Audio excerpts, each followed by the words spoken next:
So quadratic equations बहुत ही important chapter जो चल रहा है, एक्सरसाइज 4.2, जिसमें हमें एक टेक्निक यूज करनी है, factorisation method for finding the roots of the quadratic equation. पहले 4 पार्ट्स भी आपने देखे हैं 4 वीडियोस में अलग अलग। हम पफ मेथड यूज करते हैं, P the product of first term and last term. उसके बाद उस प्रोडक्ट के तमाम फैक्टर्स निकाले जाते हैं और एक पॉसिबल फैक्टर हम वहां से सिलेक्ट करते हैं जहां पर हमारी मिडिल टर्म निकलने की चांसेस ज्यादा हो। तो इस पार्ट में भी अगर आप गौर से देखेंगे, एक क्वाड्रेटिक इक्वेशन हमारे पास है जिसमें ए टर्म हमारी 100 है, बी टर्म -20 है और सी टर्म 1 है। और एज पर द रूल हमें क्या निकालना होता है इसमें, पी एंड एफ। बिल्कुल सेम लॉजिक मैंने हर पार्ट में आपको दिखाया हुआ है। तो यहाँ पर आप पी देखेंगे, फर्स्ट टर्म आपकी 100 है, multiply by the last term that is 1। So 100 times 1 is 100। तो इस 100 के पॉसिबल फैक्टर्स निकालने हैं, बाकी कोई मसला नहीं है इसमें। 1 times 100 is 100, 2 times 50 is also 100, 4 times 25 is 100, all the possible. Please don't skip any factor. 5 times 20 is also 100। तो जो भी 100 के पॉसिबल फैक्टर्स है वो हमें यहाँ पर बनाने पड़ते हैं, और एक फैक्टर इसका 10 into 10 भी होगा। और से देखेंगे 10 10s are 100। क्योंकि मैंने आपको बार बार कहा, फैक्टर सिलेक्शन वेरी इंपॉर्टेंट माना जाता है इसमें। इन फैक्टर्स में कौन सा एक फैक्टर मैं सिलेक्ट करूं जिसमें मेरा -20 निकलने के चांसेस, मिडिल टर्म निकलने के चांसेस होंगे। तो ऑब्वियसली बच्चा सीधे ही जाएगा 10 और 10 में, because 10 and 10 will give me 20। उसके बाद -20 निकाला तो दोनों की साइन नेगेटिव रखेंगे हम, क्योंकि -10 and -10 will give me -20 actually. तो यहां पर हम स्टेप लिखेंगे -10x, क्योंकि पहला इंपॉर्टेंट स्टेप इसका यही होता है, स्प्लिटिंग द मिडिल टर्म। उसके बाद ये 4 फैक्टर नंबर्स है, तो मैंने आपको बार बार कहा है दो अलग निकाल के कॉमन अच्छे से निकालिएगा। 100 और 10, देखिए पहले हम कॉन्स्टेंट नंबर्स का देखेंगे कॉमन क्या है, उसके बाद वेरिएबल्स में आएंगे। What is common between 100 and 10?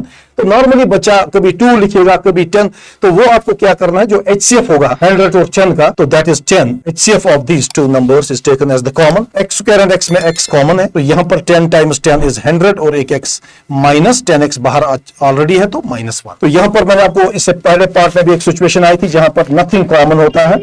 10x और 1 में नॉर्मली कुछ कॉमन नहीं है, बट नॉर्मली वही टेकन, लेकिन माइनस साइन तो माइनस ही रहेगी। तो ऐसी सूरत में हमने आपको कहा था जो HCF होता है 10 और 1 का, तो डेफिनेटली वो 1 है। तो यहाँ पर हम 1 कॉमन निकालेंगे, ब्लैंक नहीं छोड़ना है, कॉमन कुछ ना कुछ लिखना है वहां। तो 10x और 1 में 1 कॉमन है, तो ऑब्वियसली ये वापस अपना 10x प्लस नहीं लिखना है, -1 लिखना है। इन चीजों का ध्यान रखेंगे आप, क्योंकि जब हम माइनस कॉमन निकालते हैं तो ये माइनस दोनों टर्म्स का निकलता है, माइनस काउंटर करके वापस प्लस।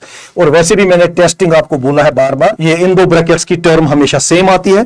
तो 10x - 1 10x - 1 2 बार, हम इसको एक ही बार कॉमन निकालेंगे फिर से। और अगले स्टेप में जब हम देखेंगे रिमेनिंग जो है 10x - 1 ही है, वो भी इससे पहले भी पार्ट में ये कॉमन आ रहा था। अगर आपको आपने शायद गौर किया था किसी पार्ट में, शायद 4th पार्ट में ही वो टर्म्स रिपीटिंग आ रही थी, यहां भी एक सिचुएशन ऐसी आ रही है। उसके बाद आपको पता होना चाहिए, लास्ट स्टेप हमारे क्वेश्चन का है ईदर एंड और। तो या तो हम यहां से ये 10x - 1 जो है 0 रखेंगे, या तो ये दूसरा फैक्टर 10x - 1 0 रखना है। तो यहां से -1 को वहां शिफ्ट कीजिएगा, देखिए 10x निकलेगा 1, यहां से भी आपका 10x निकलेगा 1, and final step is x will be 1/10। This is my alpha, और यहां से भी आप 10 को यहां शिफ्ट करके 1/10 लिखेंगे। This is our beta. So we are getting the 2 zeros, 2 roots alpha and beta. तो simply logic behind all these parts is split the middle term को अच्छे से स्प्लिट करिए। तो वहां से फिर कॉमन निकाल के 2 फैक्टर्स बनाने होते हैं, ईदर और हम 2 वैल्यूज निकाल सकते हैं। तो प्रैक्टिस करेंगे आप इस क्वेश्चन को, बहुत ही इंपॉर्टेंट क्वेश्चन है, बार बार मैं बोलता हूं, एक पार्ट बोर्ड में जरूर आएगा। तो मिलते हैं आपसे इंशाल्लाह नेक्स्ट वीडियो में वर्ड प्रॉब्लम्स के साथ, इसी एक्सरसाइज 4.2 में। All the best.